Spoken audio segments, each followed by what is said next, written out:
Morning, Steve Fried in Chicago with the morning grain comments. Well, it's finally Friday. Overnight prices are mixed. You've got beans down anywhere from 5 to 6 cents. Wheat and corn's up about a penny. Not a lot of volume trade yesterday, and don't expect a lot of volume trade today.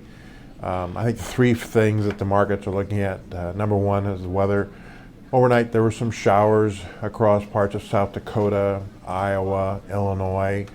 There's rain and snow right now in South Dakota, parts of Nebraska, and there's also some rain in parts of Iowa and Wisconsin, and those rains will be moving across the Midwest in the next 24 hours, and that's kind of slowing down harvest. And so I think we're seeing a little bit of firmness in the cash basis levels domestically as we see this slowdown. Next week's weather looks clearer, and so we should be back in the fields pretty quick. So this may be a temporary bounce based on that. We're still hearing some pretty good yields in the corn, and we will be seeing a private estimate this morning around 10:30 of their guess of this year's U.S. corn and soybean crop, and we'll see if those numbers have any impact on prices.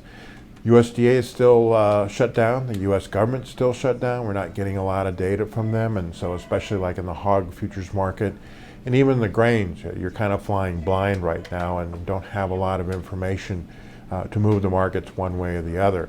I would think the outside markets will be pretty explosive on Monday, depending upon if they come to a resolve in the shutdown or we continue the shutdown. Right now we're seeing a little bit of profit taking from those that are short the stock market, those that are short the dollar, and those that are short crude because of the shutdown. And we'll just see what happens Monday. We're also going to be watching pretty closely what's going on in South America. Their weather looks like it's improving, but we did see this week that Brazil bought some additional U.S. hard red winter wheat. This probably is because of the smaller Argentina crop, and the Brazilians will probably be watching pretty closely to see if the Argentine government slows their exports because of the lower supply. We're also noting that we're still seeing slow exports out of Brazil and Argentina.